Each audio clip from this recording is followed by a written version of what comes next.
national NFL reporter for NFL Network. It's Cameron Wolfe joining us. Thanks for giving us some time here at Bills Training Camp. Appreciate it.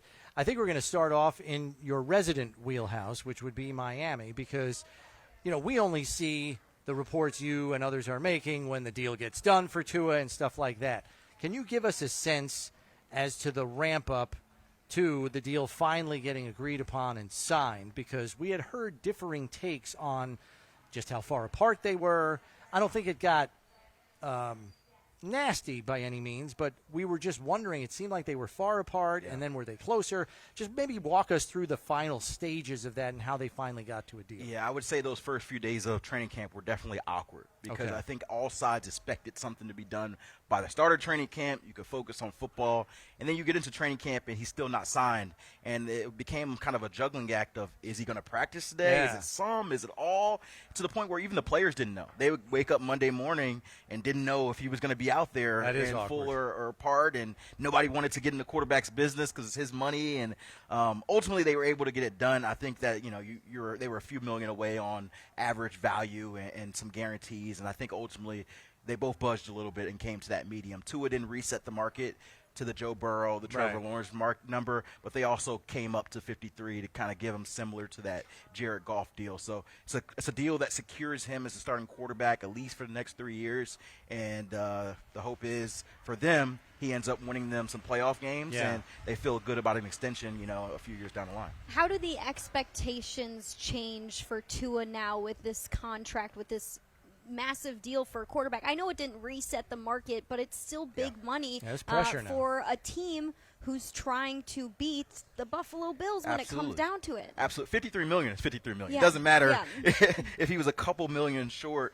I think they are sky high. I think that there's obviously a perception of Tua that a lot of people outside of the market may think he's not worth that deal. So he has to sort of kind of lift himself up. And I think for him, it starts leading this team to playoff wins. Like for a while for Tua, it was, is his arm strong enough? Is it this? Is that? I think all of that is kind of over. And it's like, can you come through in the cold weather in Buffalo in January? Can you come through Kansas City. in Kansas City when you need to win? Because we've seen Josh Allen do that. We've seen Patrick Mahomes. We've seen Joe Burrow. We've seen Lamar Jackson, at least to some extent, have success in the playoffs, and we haven't seen that from Tua. So I think he will definitely be judged by that, as will the team. They know, and Mike McDaniel has talked about this. They've had meetings at the 23-minute mark this offseason because they haven't won a playoff game in 23 years. And so he's trying to stick it into his players' heads of, like, this is what they're going to talk about. When it comes December, I'm going to be on NFL Network, and I promise you I'm going to tell them they have not won a playoff game in 23 years. And so it can't be something that you can run away from. You got to embrace it, and then you got to do it. You got to do it. This is a team that, talking to teams across the league, has a stereotype of they have a great offense, a great video game offense, until it turns cold. And you gotta change that narrative. It's not going to change for you. Nobody's going to say we're going to be nice and not say that about you. You got to change it. And I think Tua and the team knows that, and they put that on his shoulder. All right, last question about Miami, and then we'll move on from there. But the two big question marks going into the season, the offensive line had some more changes in the offseason. No more Connor Williams, among other changes. And then defensively, third different coordinator in 3 years. Doesn't look like Chubb or Phillips are going to be ready at the start of the season, so the Bills might play them without those two guys in the lineup in Week 2 on Thursday night down there. What can you say about those two perceived concerns? Yeah, the Dolphins' offensive line is my biggest question about that team. I think they have – one of Tua's best strengths is that he minimizes maybe some issues. So he led the NFL in time to throw. He gets the ball out to his first and second read very quickly. And so last year they had questions about their offensive line, and he sort of mitigated it. This year I think they're even louder because, as you mentioned, no Connor Williams. You have a new center in Aaron Brewer. I've been down there in training camp. They've already had some snap issues already. The defensive line has got after them a little bit. Their interior of offensive line, they have a couple of guys who have been primarily backups competing for the starting right guard spot.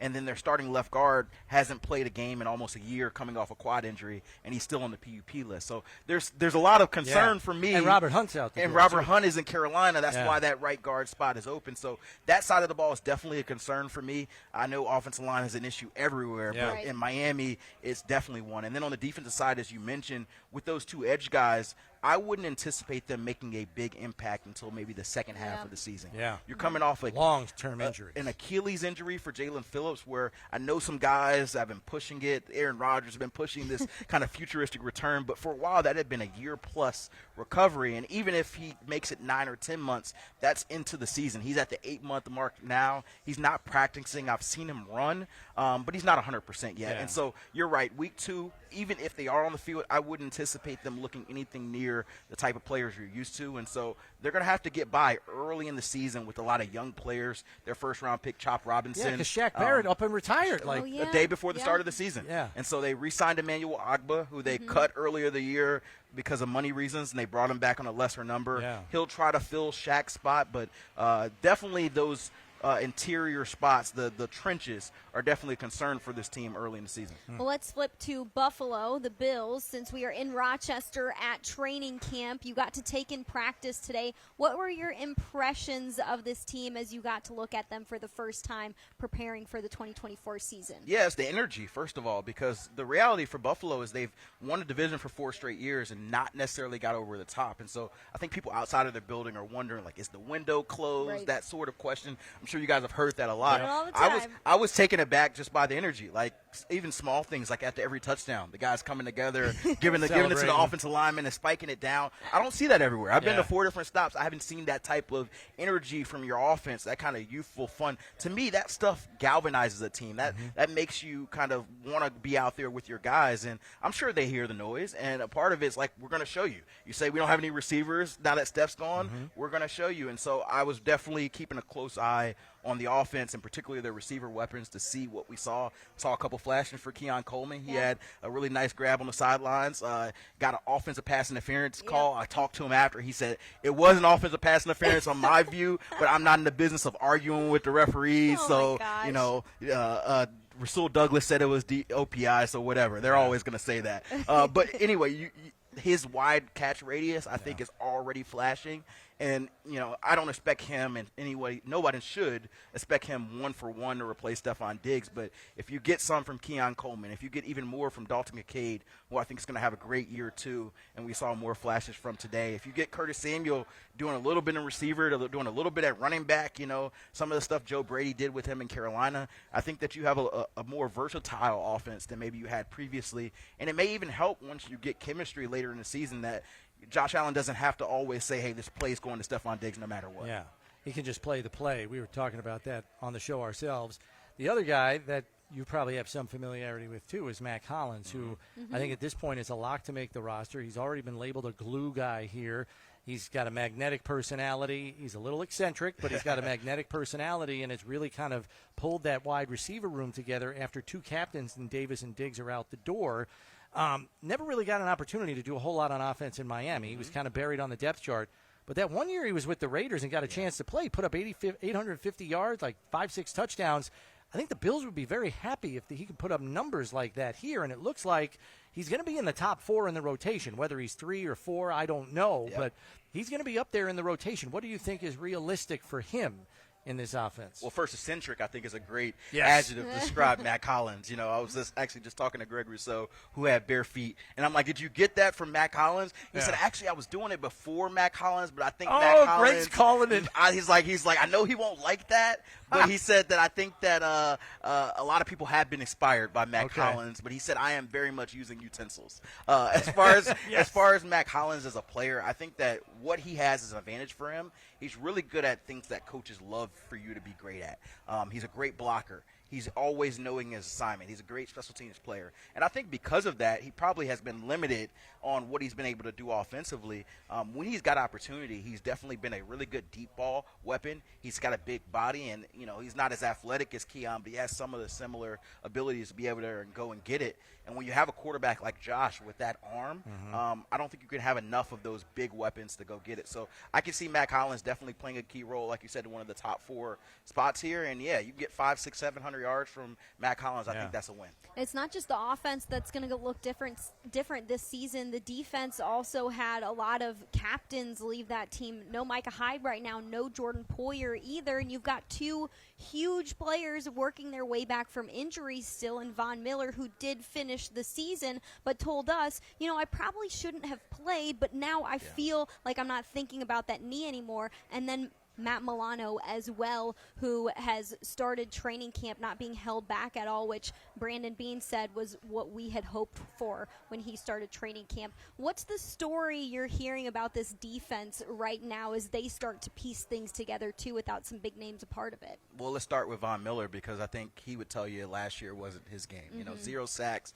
I'm sure to an extent it was a little embarrassing. You got a first ballot Hall of Famer who's prided his game on this, and he just wasn't himself. The knee, confidence, all of these things. I talked to GM Brandon Beane about Von a little earlier at the start of practice, and he said he thinks Von's going to be on a revenge tour this year. He has things to prove. He doesn't want the last notch on his record to be I went out with a 0-sack season in Buffalo. And so I saw him flash a little today. I know earlier this week he had a great practice. I wasn't here for it, but I heard a lot about it. And I think that you're going to get maybe not the Von at his peak, but if you can get Von to back where he was when his first year in Buffalo, I think you will happily take that. I think he had 8 sacks in 11 games that period. And I think, the thing is, when Von is healthy, he still has that dip, that bend, that it is hard to defend. And they need him, because I think that the young fellas who are now core players on this defense, like Greg Rousseau, Ed Oliver, A.J. Epinesa, they all follow Von. And so I think him leading and producing will create an avalanche for the rest of the team. The big question I had coming in was the 2 safety spots, because Jordan Poyer and Micah Hyde, to me, have been the heart and soul of this defense for 5-6 years. And, the reality is you get older and you have to transition to a different process. And I think that's the question I still have for this Bills team going forward. You got Taylor Rapp in there and DeMar Hamlin, who was great to see him getting first-team reps. But where are they going to be at the start of the season? I know Cole Bishop is banged up and Mike Edwards is banged up, but I think the communication aspect was always for Jordan Poyer and Micah Hyde, and they'll get it a little bit from other position rooms. Maybe the D-line steps in. Maybe Matt Milano steps in as well. But I think early in the season, that's the aspect I want to see in Bobby Babbitt's defense. Who takes on that ownership, that leadership, that communication role? Last one I have for you, Cameron, concerns trends in the league. You kind of have the 10,000-foot view perspective covering the whole league. And I feel like this is a budding trend. We've seen the success San Francisco's had running the football. We've seen the success Miami has incorporating their run game. And then the Bills last year, under Joe Brady, those last 7 games, run the ball 52% of the snaps, which in the Josh Allen era was virtually unheard of. We're all wondering, is that going to continue based on some of the success that some of the other teams in the league have had when they've mixed in a run game with pretty sharp regularity? Do you see that as a growing philosophical approach by OCs in this league in light of some of the success stories like a San Francisco or even a Miami getting into playoff contention now year over year? Absolutely. I think you said it right in trends, because the NFL is one of trends. And I think what you've seen on the defensive side of the ball is they've gone smaller and smaller with your linebackers and your defensive line to try to keep up with some of the speed of NFL offenses. Well, the opposite of that is let's bring back some of the smash mouth and power. And so I think no matter what, balance is going to be the key. I think the days of you being able to throw 70% of the time and have an elite offense, I think, are over. You mentioned Miami. People always get consumed in Tyreek Hill and Jalen Waddle. They had a top 5 rushing attack last year with Raheem Mostert and Devon Achane, and a lot of that came because teams are playing 2 high safeties, and they're saying, we're not going to let you beat over the top. Well, that opens up the box for you to beat them. And so a lot of it's just playing what defenses give you, and I think you're going to see that from Joe Brady this year. See it from the Chargers probably too with Jim Harbaugh. Exactly. You're going to have teams that are saying, hey, until you prove that you're going to be willing to get in there and stop the run, we're going to run the ball. And once you do, maybe we'll switch things up. But I think that's a part of the game that offenses are figuring out. That's a efficiency that we can take advantage of. Cam, thanks very much for the time. We appreciate it as always. It's NFL Network's national NFL reporter Cameron Wolfe here with us.